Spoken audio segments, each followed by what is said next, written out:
প্রচন্ড গরম, যার কারণে আলু পচে যাচ্ছে। প্রতিদিন 2 কেজি 2.5 কেজি বস্তা প্রতিভা আছে। বন্দর দুর্গন্ধে থাকা যায় না।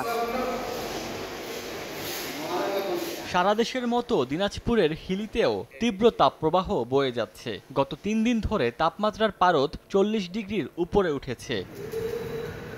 তীব্র গরমের কারণে ভারত থেকে আলু আমদানি করে বিপাকে পড়েছেন আমদানিকারকরা।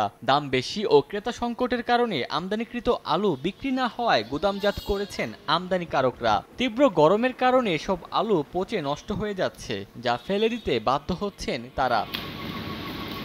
এছাড়া আমদানিকৃত প্রতিটি 50 কেজি বস্তায় 5 থেকে 10 কেজি আলু পচা বের হচ্ছে। এতে ক্ষতির মুখে পড়েছেন আমদানিকারকরা। আলু গরমে পচে আছে ফেল দেওয়া হচ্ছে। প্রতিদিন 2 কেজি 2.5 কেজি বস্তা প্রতিভা আছে। প্রচন্ড গরম, যার কারণে আলু পচে যাচ্ছে, যার কারণে আমাদের মহাজনের লস, ঘাটতি। পানি দেওয়া হচ্ছে, মানে পরিষ্কার করা হচ্ছে। বন্দর দুর্গন্ধে থাকা যায় না। পচা আলু একদিকে করতেছি আর ভালো একদিকে করতেছি। প্রচন্ড রোদ, গরমে গ্যাস হচ্ছে, কিছু কিছু মাল নষ্ট হয়ে যাচ্ছে।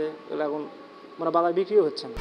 1, 2, 3 ঢাকায় জমি জিতে নিন 100% ক্যাশব্যাক সহ 20 কোটি টাকার পুরস্কার। গত 7 কর্মদিবসে হিলি স্থলবন্দর দিয়ে ভারত থেকে 67টি ট্রাকে 1675 মেট্রিক টন আলু আমদানি করা হয়েছে।